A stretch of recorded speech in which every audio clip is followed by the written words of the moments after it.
Porté par les succès coup pour coup de Rambo 2 et de Cobra, George P. Cosmatos est appelé par les producteurs Luigi et Aurelio de Laurentiis pour diriger un film d'horreur sous-marin écrit par David Webb Peoples et Jeb Stewart. Le tournage de Léviathan a eu lieu à Rome en 1988, puis à Malte et dans le golfe du Mexique. Cosmatos fait appel à deux acteurs avec qui il a déjà travaillé pour rejoindre la distribution, Peter Weller qu'il a déjà fait jouer dans D'origine inconnue et Richard Crenna dans Rambo 2 la mission. Léviathan sort en 1989. Ah, bonsoir, je suis Monsieur Thompson. Je vous ai téléphoné, on m'a réservé la table 12, assez loin de l'orchestre, merci. Vous travaillez demain, Doc? Non, je joue au golf toute la matinée. Des mineurs sous-marins de grand fond approchent de la fin d'un travail de 6 mois pour extraire des minéraux précieux au fond des océans. Ils deviennent tous un peu fous et ont tous hâte de remonter à la surface avec leur propre projet et de recommencer à vivre en plein air. Mais alors un membre de l'équipage rencontre quelque chose d'inattendu, un navire russe coulé nommé Léviathan. Après avoir récupéré quelques objets du coffre-fort du navire, un mineur trop zélé revient vers ses camarades avec un trésor de marchandises sans connaître la force sinistre à laquelle il vient de les exposer. Très vite, une horrible créature se déchaîne sur leur plateforme et menace leur vie. La pression va tomber et platch, implosion, baby.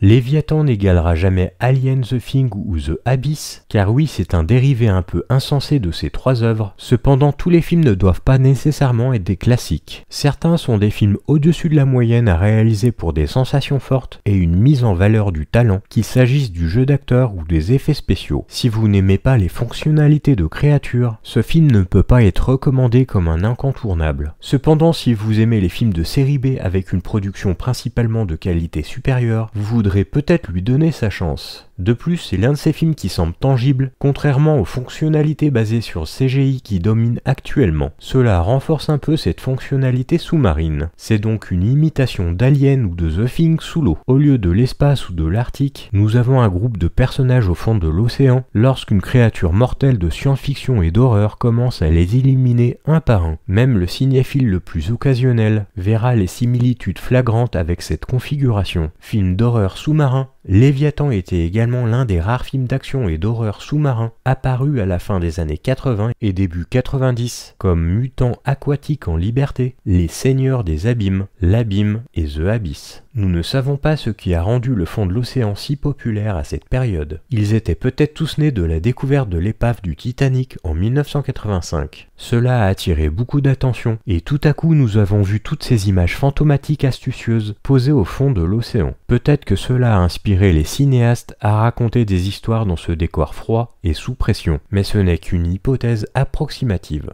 Une chose qui distingue Léviathan du reste de ses films sous-marins est le casting impressionnant que nous voyons courir pour sauver leur vie dans cette plateforme pétrolière sous pression. Le film présente une solide sélection d'acteurs dont l'interaction les uns avec les autres est l'un des points forts du film. Peter Weller, qui sortait du succès de Robocop, incarne Steven Beck, un géologue supervisant l'exploitation minière qui se sent obligé de tenir son équipe avec une main de fer, mais ne savant pas trop gérer son poste de chef d'équipe. Richard Crenna est le médecin du travail au passé trouble, Amanda Pays, Ernie Hudson, Daniel Stern, Hector Elizondo, Lisa Elbacher et Michael Carmine complètent le reste de l'équipe. Une note spéciale va à Amanda Pays, Ernie Hudson et Daniel Stern. Amanda Pays est hyper iconisée dans ce film, en la montrant à la fois combattante et courageuse, mais également plutôt sexy. Ernie Hudson incarne son personnage Justin Jones comme sarcastique, antagoniste mais finalement attentionné. Cependant, ce qui lui arrive vers la fin est si stupide que même Ernie Hudson a fait part de ses inquiétudes au réalisateur. Pour la plupart des gens habitués à Daniel Stern comme le personnage comique dans les films Home Alone, son rôle de six-pack pourrait être un peu surprenant. Il joue un personnage plutôt vulgaire et il est plutôt étonnant que l'équipage ait toléré sa présence pendant cette période sans en venir aux mains. Vu son manque de sérieux, il est normal que ses actions conduisent au résultat de l'équipage.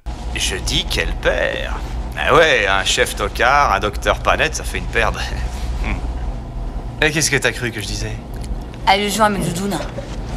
Ah.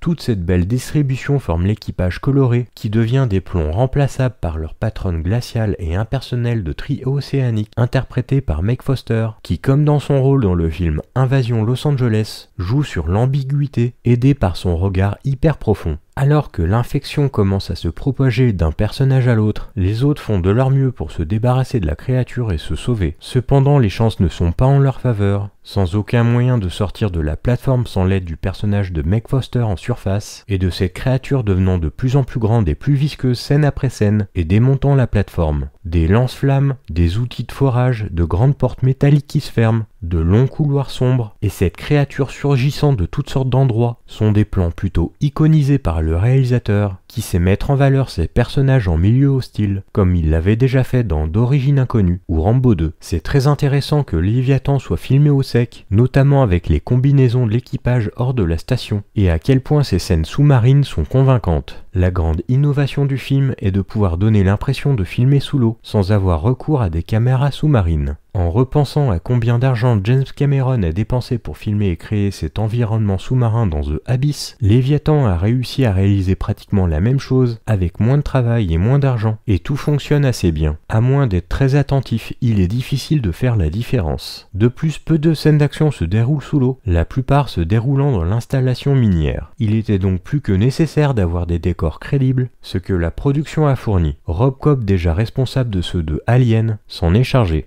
Une fois que la terreur des profondeurs commence, cela devient une expérience très complexe où il y a de petites surprises et où vous savez où tout va. Il y a quelques petites répliques amusantes, quelques effets spéciaux astucieux ici et là, et une partition décente de Jerry Goldsmith. Des louanges vont à Goldsmith pour la musique. Il commence par invoquer le mystère de l'océan avec une partition orchestrale gonflée au cri de baleine, et au fur et à mesure que la terreur progresse, il utilise davantage de sons basés sur la tension. Pendant les poursuites, il y a même une teinte de synthé palpitant, même si les cuivres et les cordes restent proéminents. Cela semble cependant plus approprié pour un western classique ou pour le générique de fin d'un film d'action triomphant. Le réalisateur et le compositeur ont probablement estimé qu'ils avaient besoin d'une musique qui corresponde au visuel des survivants partant victorieux. Pour l'époque, les effets spéciaux et effets visuels de Stan Winston sont plutôt convaincants, hormis sur quelques plans du final, mais ils n'arrivent pas à la hauteur de Alien ou de The Thing. En plus d'être une copie de meilleurs films qui n'apportent rien de nouveau, une autre déception majeure que l'on peut trouver avec Léviathan est qu'on n'a jamais le droit d'avoir un bon aperçu de la créature. Avec le maestro des effets spéciaux Stan Winston créant cette créature, nous serions en droit de penser que son travail aurait été mis en évidence, mais pas vraiment. Tout le sens du mystère et de la philosophie du « c'est plus effrayant ce qu'on ne voit pas » est présent, mais nous n'avons jamais une idée de ce à quoi ressemble cette chose, ni de la façon dont elle se déplace exactement à travers cette plateforme, et est capable d'apparaître juste au bon moment pour attraper un membre de l'équipage sans méfiance. Évidemment, pour ce type de film,